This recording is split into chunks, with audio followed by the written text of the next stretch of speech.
من دخلنا على المركز فتنا على المقر، شفنا مئات البنات قاعدين اللي أخذوهم بثلاثة آب قبلنا. دخلونا على المقر، قعدنا، كلمت ويا واحدة منهم، سألتها كانت من غير قرية من الإيزيدين، قالت أول يوم من جابونا على هذا المقر أكثر من 400 بنت جابوها على هذا المقر، وكل يوم يجون يختارون بنات وياخذوهم. يختارون وياخذونهم للاغتصاب. سبي، نعم، يعني كان يعني يسوون الاغتصاب، البيع، وكل شيء يسوون بالبنات. أنا ما صدقت، حتى بالطريق من كانوا يتحرشون بي، من قال لي أنتم سبايا، ما كنت أعرف شنو السبايا. بعدين ظلينا يوم يعني سبايا يعني عبيد. أنا ما كنت أعرف شنو ولا يعني قريت التاريخ، كنت أدرس عربي وأدبي، قريت، ولكن كانت هذه الشغلات قديمة. نعم، هذه قبل 1400 سنة مثلا. وحتى من كنت أقرأها بالتاريخ ما كنت أقول يعني قصص وكتبوها، ما مستحيل يجي شخص أبدا. نهائيا السبي انتهى في الإسلام، والعبودية انتهت في الإسلام فالثاني يوم هم قسمونا، طلعوني ويا 63 بنت، هم بنات أخويا وياه، إلى غير مقر بالموصل. ظلينا يومين هناك، لا كان يجيبوا لنا اكل، يعني اكل على الباب الغرفه ويطلعون، ما كنا نعرف ايش راح يصير بينا. ثالث يوم فاتوا على المقر، اكثر من 130 داعش فات على المقر وقام يختار البنات.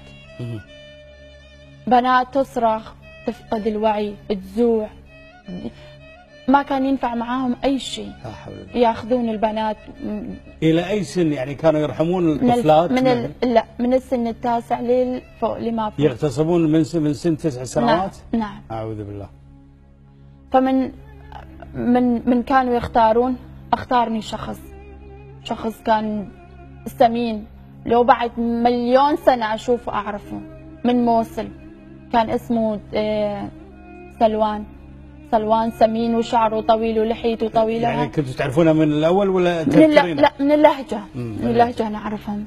قال لي انت قومي واختارني، انا صرخت وما رحت وياه لان كان شخص سمين واكبر مني ومن ابويا. قلت له ما اجي وياك، اخذني بالزور، نزلني لجوا. من نزلني شفت شخص كان بالمقر، ما شفت شكله، شفت رجله، ترجيت منه انه هو ياخذني ويخلصني من السمين. فمن هو اخذني على المقر، كان قائد عسكري تدعى بحج سلمان، قائد عسكري إلهم.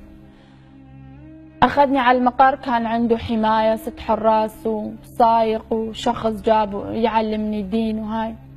اول ليله طلب مني اغير ديني، قلت له اذا ما تغتصبني وعد اغير ديني واخدمك يعني بايش ما تريد.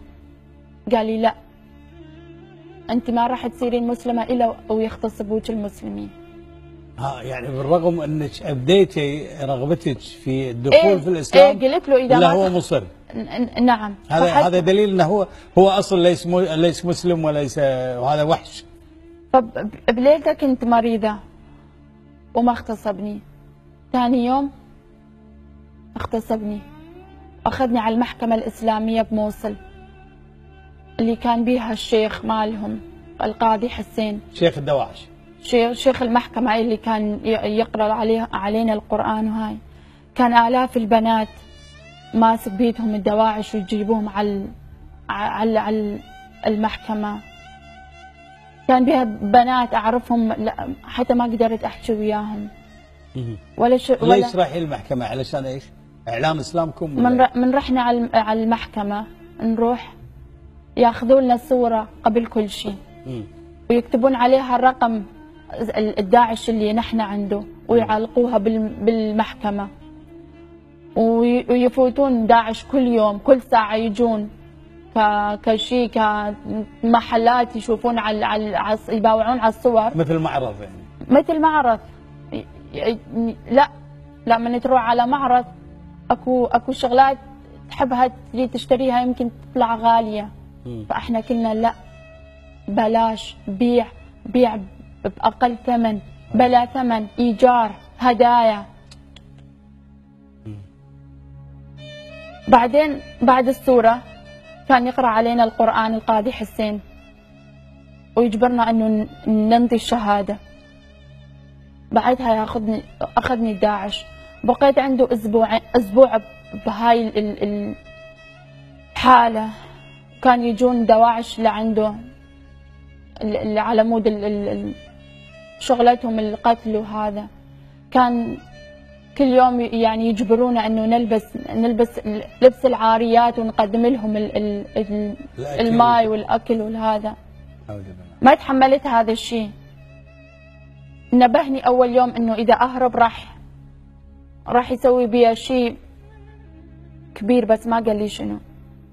هربت يوم كان عندهم اجتماع، هربت ولكن مسكوني، مسكني وضربني وخلاني بليله واحده بين 6 حراس بغرفه. هو نفس الشخص هذا؟ هو نفس الشخص.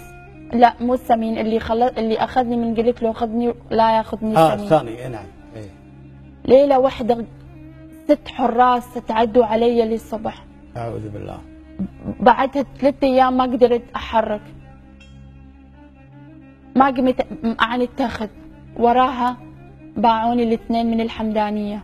شنو يعني باعوك؟ باعوني، اجوا الاثنين شافوني، عجبوهم شكلي. وشفتيهم يقبضون فلوس نظير؟ نعم نعم. يعني مثلا بكم باعك؟ اسف على الاسئله.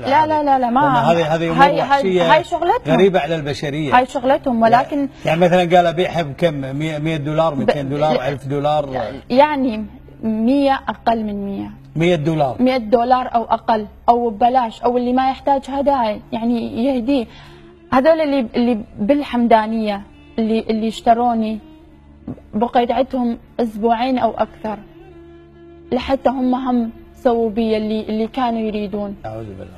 كان كل واحد يجي، كل من يشتهينا ياخذنا برغبته. ورفيقاتك او صاحباتك او اهلك هم بعد يمكن قاعدين يبيعونهم ويشترون فيهم؟ طبعا نخاسه يعني. شفت البنات بالمحكمه من كانوا يبيعوهم.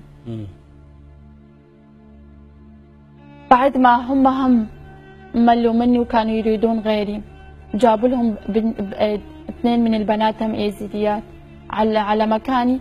كانوا ملابس البنات اللي اغتصبوهم قبلي بعدها على الارض، وبنات انتحروا عندهم. من جابوا بنات بدالي واخذوني لغير اشخاص اللي كانوا بالسيطره، بين سيطره الموصل وسيطره الحمدانيه. ضليت عند هذول الاثنين هم ما اعرف كم اسابيع. بعدها وصلت لعند سايق، هو اللي اخذني. بقيت عنده بعد، وهربت من عنده. هربت، نجحت بليلته، دخلت على بيت مسلمين سنة من الموصل، طلبت مساعدتهم ووقفوا معايا. 17 يوم ظليت عندهم لحد ما سووا لي هوية إسلامية، وجابوا لي الخمار والعباية وودوني على الحدود.